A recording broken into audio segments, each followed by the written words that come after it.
मेरा नाम राजकुमार सपड़ा है और मैं प्रतीक स्पेशल स्कूल जो है इसका चेयरमैन के नाते थे। सर, इस स्कूल को चलाने का मेन आपका उद्देश्य क्या था और कब से ये चल रहा है? ये 2004 से प्रारंभ हुआ है और मेन उद्देश्य ये था कि बहुत से परिवार ऐसे होते हैं जिनके यहाँ परमात्मा की कृपा के लिए क्या है कि ऐसे अपंग बच्चे पैदा हो जाते हैं जिनको उनका लालन पालन करना उनके लिए संभव नहीं हो पाता। वो उन बच्चों की देखभाल भी नहीं कर पाते।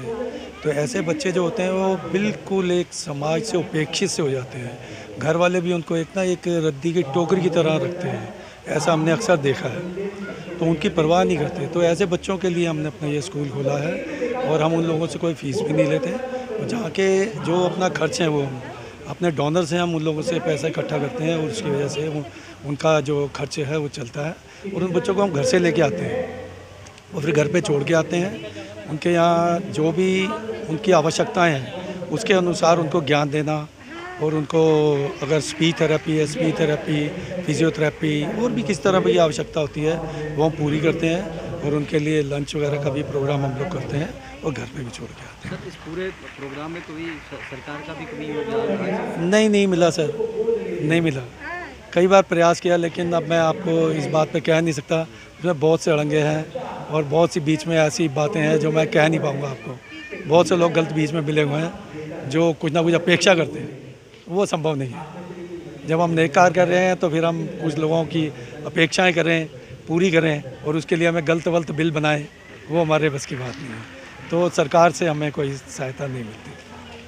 सर, आज वैसे प्रोग्राम में क्या क्या रहा? बच्चों ने पेंटिंग कंपटीशन भी किया, ये सब? जी, पहले हमने रखा है, इनका ड्राइंग कंपटीशन रखा हुआ है। उसमें हमने सभी को, जितने भी बच्चों ने पार्टिसिपेट किया उन सबको भी देंगे और फर्स्ट सेकंड थर्ड आए उनको भी हम देंगे। और बाकियों बच्चों को भी हम जो है समय समय पर प्रोत्साहन के लिए कुछ ना कुछ देते रहते हैं। और हमने एक चीज़ और भी शुरू कर रखी है कि हम मासिक जो है कुछ परिवारों को अपनी तरफ से किट देते हैं, राशन किट देते हैं, जो हमने कोरोना के काल से शुरू की थी, वो अभी तक चल रही है। हर महीने हम कुछ ना कुछ जो है देते हैं। अच्छा, मैं रीटा सक्सेना हूँ और मैं रिहेबिलिटेशन एक्सपर्ट हूँ।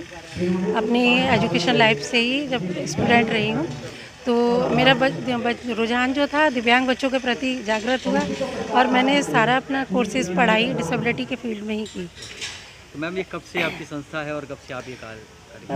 आफ्टर एजुकेशन कंप्लीट करने के बाद में मैंने डिसाइड किया कि इन बच्चों को ही कुछ करना है, तो 2004 में ही इसकी फाउंडेशन की और तब से ये संस्था जो है लगातार काम कर रही है दिव्यांगजनों के पुनर्वास के लिए। तो कितने लोग इससे जुड़ चुके हैं और कितने बच्चों को आपने अब तक तैयार किया है? अभी तक जब हम 2004 में चले थे तो रेंटेड बिल्डिंग थी और एक ये जज्बा था, हौसला था कि काम करना है दिव्यांगों के लिए, तो वो हमने शुरू किया और आगे बढ़ते गए। जब अकेले चले थे कारवां बन गया, बहुत सारे लोग जुड़े।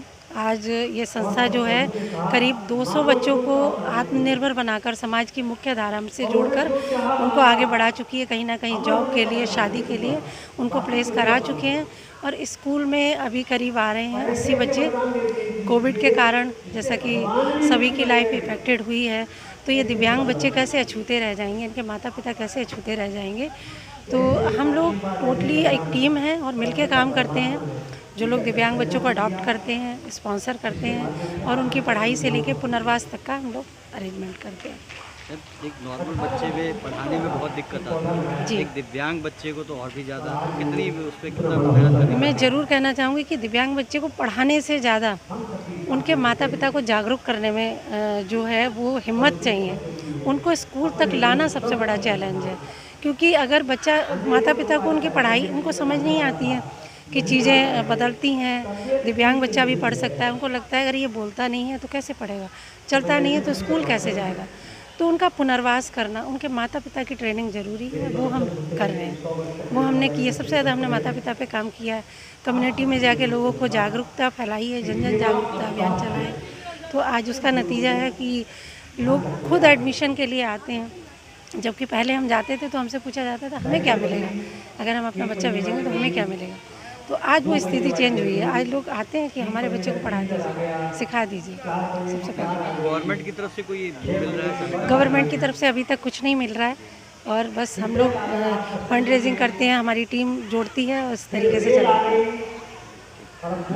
एक चीज़ मैं ज़रूर कहना चाहूँगी कि समाज में दिव्यांगजनों के प्रति जो बदलाव आना चाहिए, एक तो उनके जाने आने के लिए सुगमता, उनके लिए लोगों का व्यवहार, एटीट्यूड और काम के अवसर मिलें। हम लोग क्या करते हैं, ज़्यादातर दिव्यांगों को व्हील चेयर्स, ट्राईसाइकिल, बैसाखी, खाना पीना ये सब बांटते हैं। तो मैं ये कहना चाहूँगी जो लोग ऐसा सोचते हैं उसकी जगह थोड़ी सी सोच बदलें, उनको एक मौका दें, एक अवसर दें, उनको काम सिखाएं, उनको कुछ ना कुछ कहीं ना कहीं जो भी कर सकते हैं वो अपने यहाँ ज़रूर अवसर प्रदान करें। निश्चय ही इससे बदलाव आएगा। ये हम लोग भी कोशिश कर रहे हैं और आप लोग भी कोशिश करें और प्रत्येक परिवार से जुड़ें, ये मेरी शुभकामना।